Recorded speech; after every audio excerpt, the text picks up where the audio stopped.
I'm Egbert, the owner of this station. Check out my website at egbert.com. That's EGGBURT, egbert.com. Now it's back to Brad and John. Check out their website at bjshow.co. The BJ Show? Come on, guys. Anyway, here's B and J. Well, make my day, pal. Remember that? That's the infamous "Make My Day, Pal" that Biden. You know what that's from? No, what's that from? That is, and I bet you he wished he wouldn't have done that. That was the bizarre little video that came out where Biden was challenging Trump to the debate. Do you remember this? Oh, yes, I do remember it, Brad. I remember you talking about it, actually. Yes, where here? Let me see if I can find it quick. Talking about, nobody talks about this now, but talk about mistakes made in politics. Can you imagine? And there's controversy about this. There's controversy that the people who wanted to get rid of Biden in his inner circle did this on purpose because they knew he would crash and burn. You know what I'm saying? In other words, they're going like, well... Yeah, I do know. Yeah, that's the whole replacement theory, right? And not the replacement theory of replacing white people with brown people, but the other replacement theory this year. Make my day... Let me see if I can find it. Make my day, pal. Let's see if I can find the video here real quick. It wasn't that short. Oh yeah, okay. Here, let me see if I can plug this in real quick and play this. This is the infamous. It's very short, and let me see if I can get it to play here. Hold on, let me see if I can get the past hour. We have now learned President Biden and former President Donald Trump have agreed to a June 27th debate. It will be hosted by CNN. Both campaigns do still remain far apart on key details, including the ground rules. That's just President Biden challenged Trump to a debate this morning, saying he'd participate in one hosted by a media outlet. That's just the thing. Let's see. Here we're gonna. Let me try this one. Let me see. Donald Trump lost 2 debates to me in 2020. Since then, he hadn't shown up for debate. Now he's acting like he wants to debate me again. Well, make my day, pal. I'll even do it twice. So let's pick the dates, Donald. I hear you're free on Wednesdays.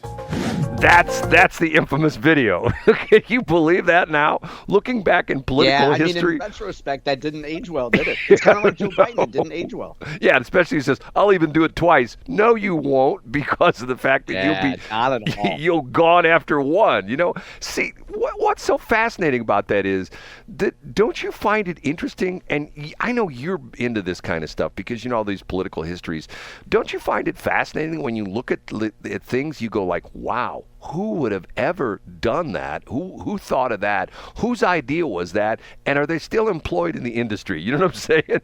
Yeah, I know, exactly. What strikes me about that clip is, when is that clip from, Brad? Let me see. This was, I believe this was June.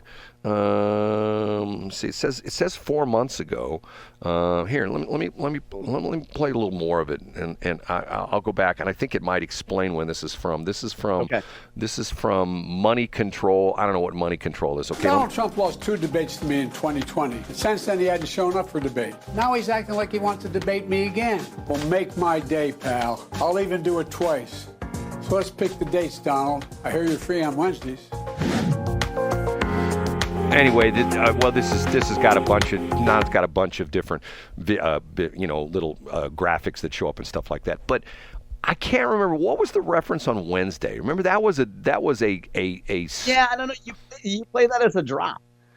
Right, but that was a shot at something was going on about Trump said something about Wednesdays or something like that. I can't remember what that was. Yeah, I don't remember the reference. What struck me though, I would have presumed that actual clip was from earlier in the year because Biden sounds much more vigorous. I mean, maybe he had just been pumped with whatever drugs they used to give him give him. But see, that early was in the day. That was the interesting part of it because people thought, "Oh my God!" And and he looks good in the video too. He does. He's addressing the camera. He looks like he's fully control of himself the whole bit.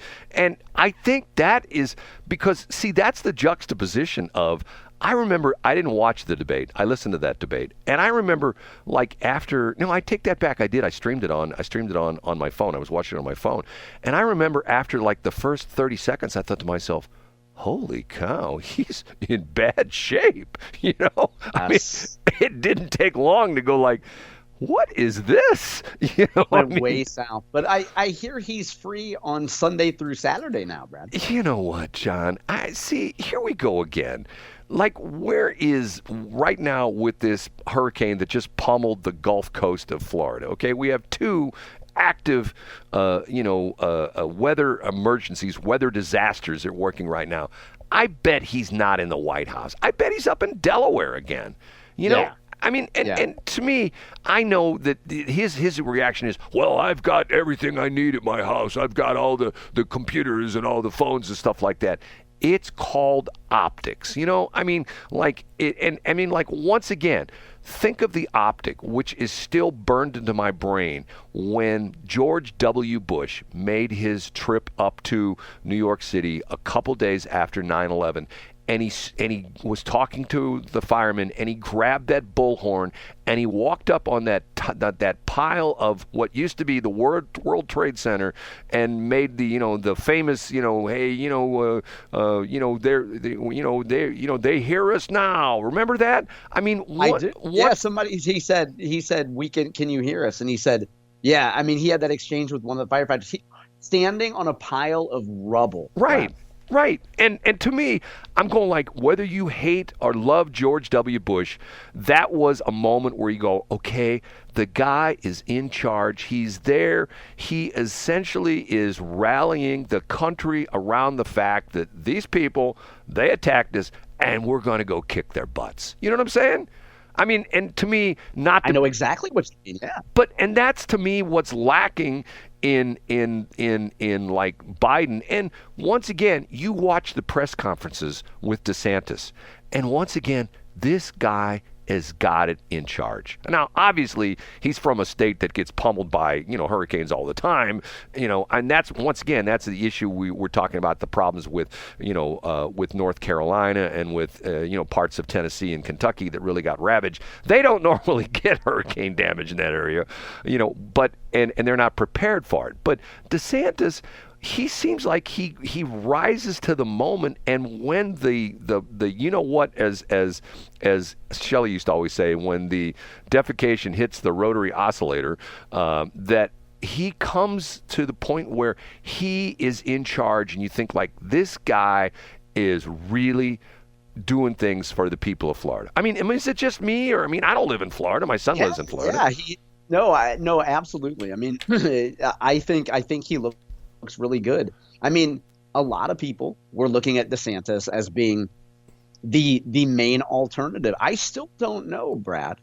I still don't know why DeSantis didn't catch on. I've still never been able to answer that question. Well, I think, quite honestly, he came off. I just don't think he had. Once again, when he rises to the occasion when the stuff hits the fan.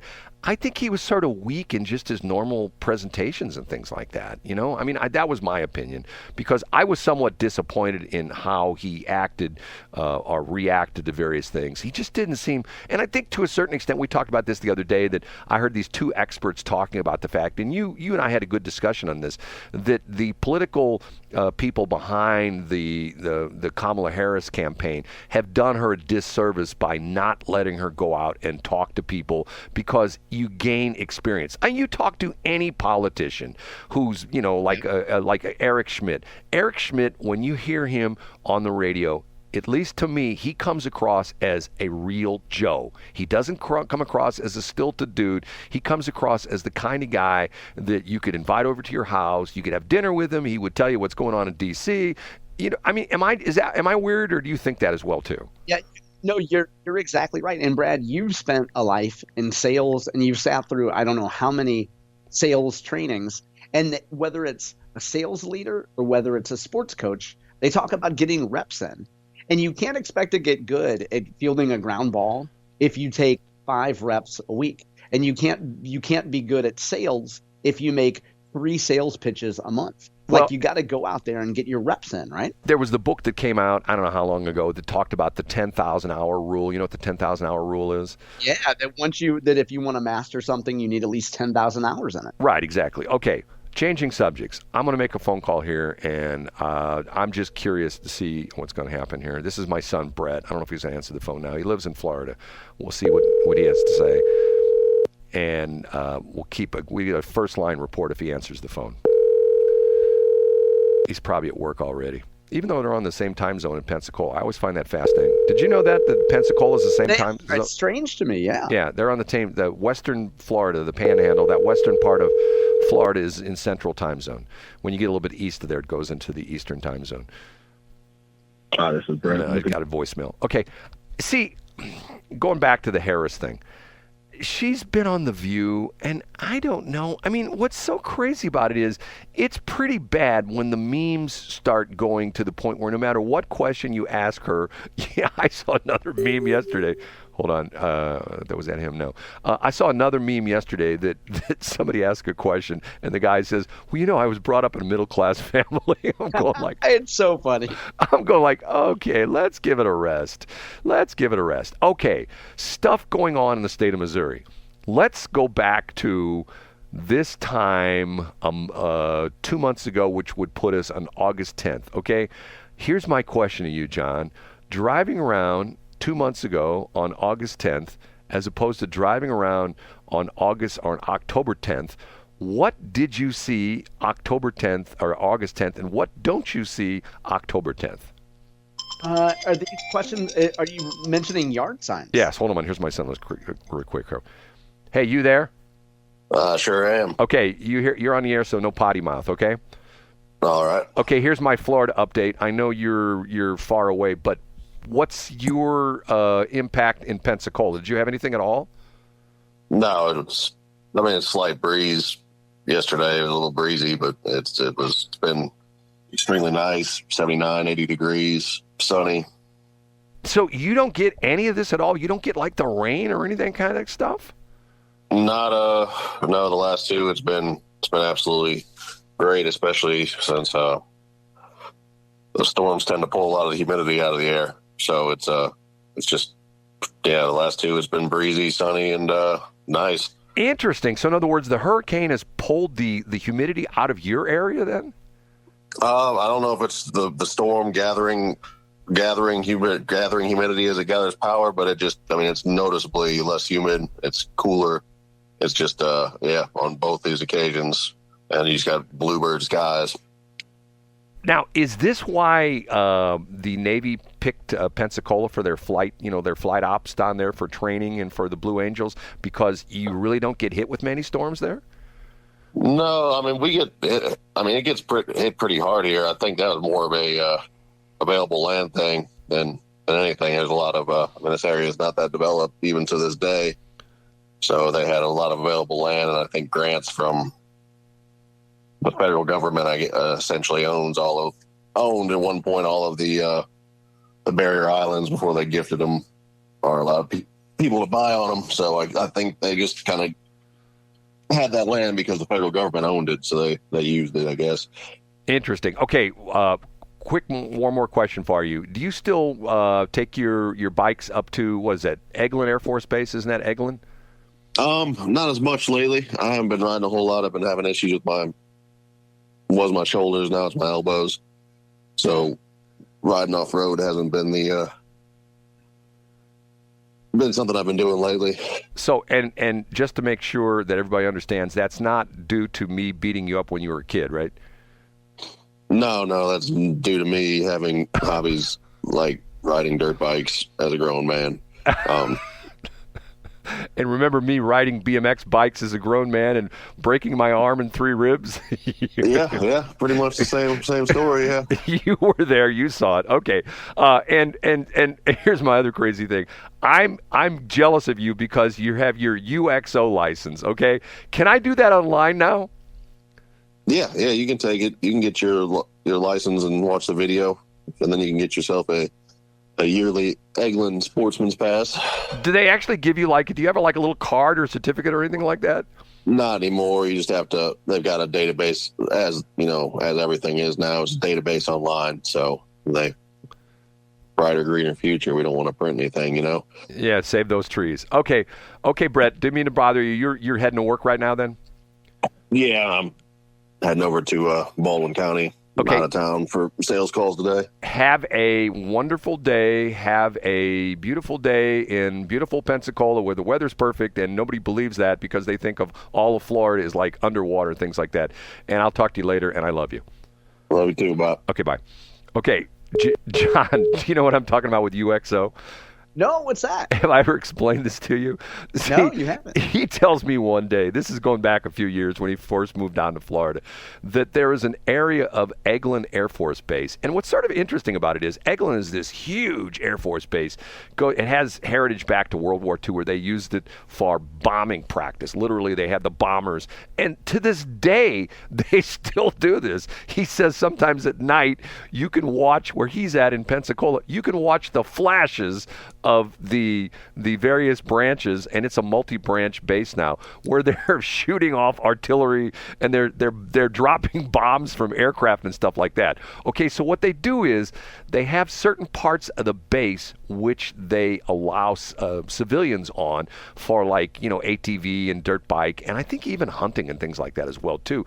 But you have to get a UXO license, and UXO stands for unexploded ordnance. And the idea being is... What in the world is that? Well, unexploded ordnance is bombs that haven't gone off. So in other words, you're on a base where they're dropping bombs from planes and they're shooting mortars and they're throwing hand grenades, and sometimes they're duds, or maybe they're not duds, they just didn't detonate. So by getting your UXO license, you have to take this class, and you have to take this class where you identify unexploded ordnance, which could be artillery shells, could be bombs from planes.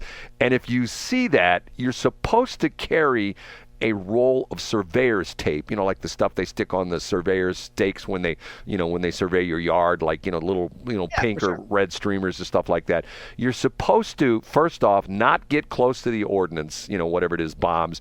You're supposed to mark it, like, closely, as close as you can, safely, with, like, surveyor's tape. You'd, like, do it on a couple trees or stuff like that. And then if you have a phone with you, which will give you latitude and longitude, you're supposed to take a reading at what your lat and lon is. And you're supposed to immediately return to the guard shack where you came in and report that you have unexploded ordnance. And when he first went down there, he told me this story. I go, what?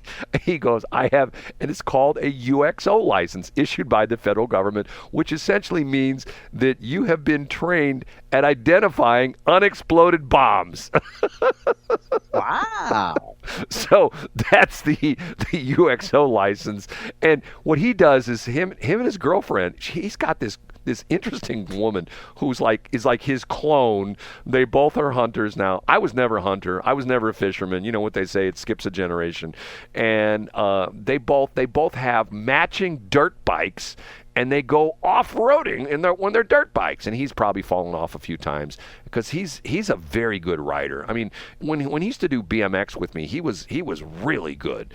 And I'm not trying to say that because he was my son, but I mean, he was good. And that was the whole crazy thing, how I ultimately got into riding BMX, where one day during on Father's Day, we would race on Sunday. On Father's Day, I took him up there on Father's Day, and the announcer said, "Hey, were any of you guys, any of you fathers out there would like to get on the track and take your kid's bike out there?" And I go, "I'm going." So I grabbed my son's bike, and I fell in love with BMX racing. And I ultimately bought my own bike and did quite well. At one point in time, I was rated number 8 in the state of Missouri in my age classification. And then one night, I got a little bit too carried away, and I went over one of the jumps, and I started off the jump and went into the air with my bike. When I finished, I didn't have my bike anymore, and I hit on the opposite side of a jump, probably fell about 20 feet in the air and fell on my arm, broke my arm, and broke 3 ribs. And that was, I think, concussion number 6 or something like that. So that's my experience, okay? And the person who will love this segment the most is John Ashcroft, who was your fellow BMXer. Yes.